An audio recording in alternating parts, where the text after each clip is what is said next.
She gave me divorce papers at my father's funeral. She thought I'd break. Instead, I buried her plans. Before we start, don't forget to subscribe and leave a like. Your support keeps these stories alive. Now let's begin.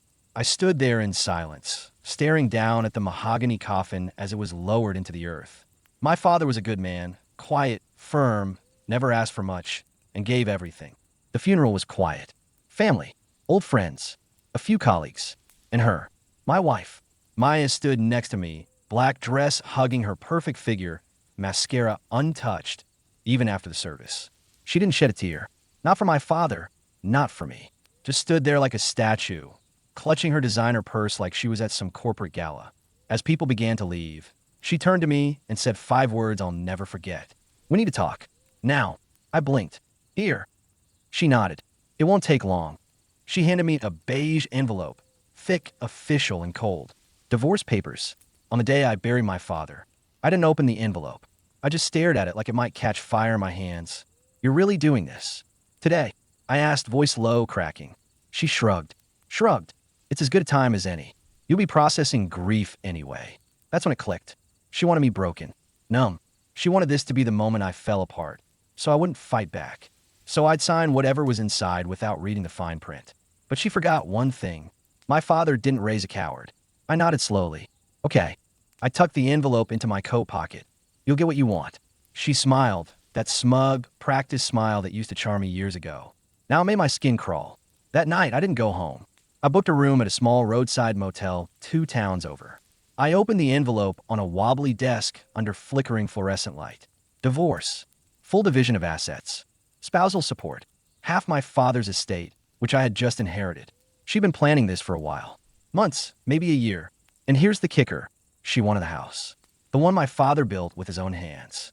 Maya was trying to rip the soul out of my life. On the same day, I buried the man who gave me that life.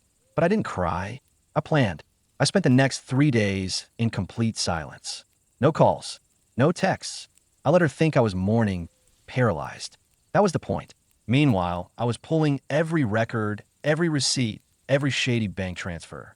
My father had taught me more than how to fix a car or balance a checkbook. He taught me how to see through people. And Maya? She had secrets. The more I looked, the worse it got. Hidden credit cards. Thousands spent on hotels in the city. A consultant she visited monthly, who turned out to be anything but professional. It was all there. She wasn't just divorcing me. She'd replaced me. On the 5th day, I met with my lawyer. Not just any lawyer.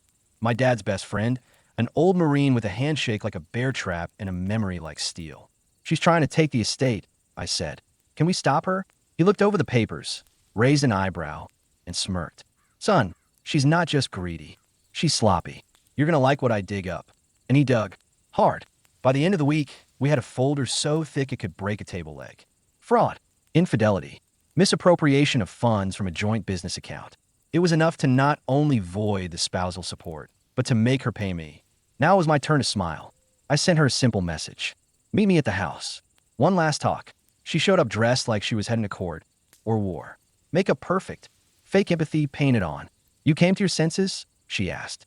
I handed her a new envelope. Her face twisted. "What's this?" "Your new reality," I said. She opened the envelope with that same smug confidence, the kind of look that said I always win. But her expression changed fast.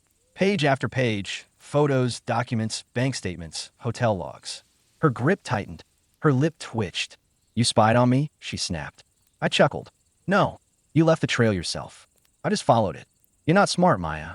You're just used to getting away with everything." Her voice broke. "You can't use this in court.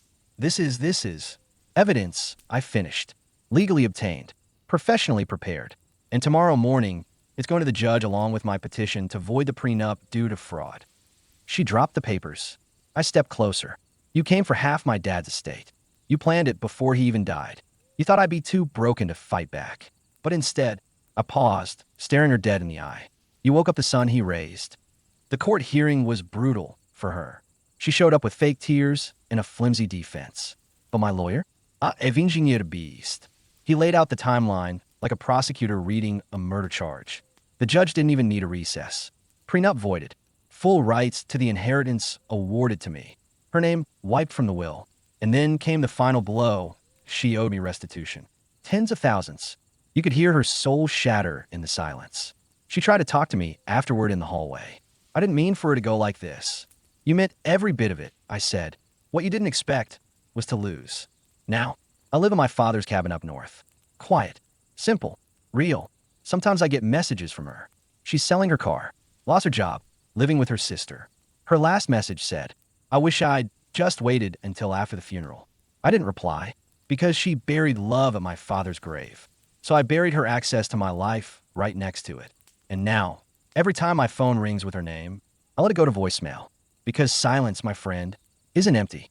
It's earned.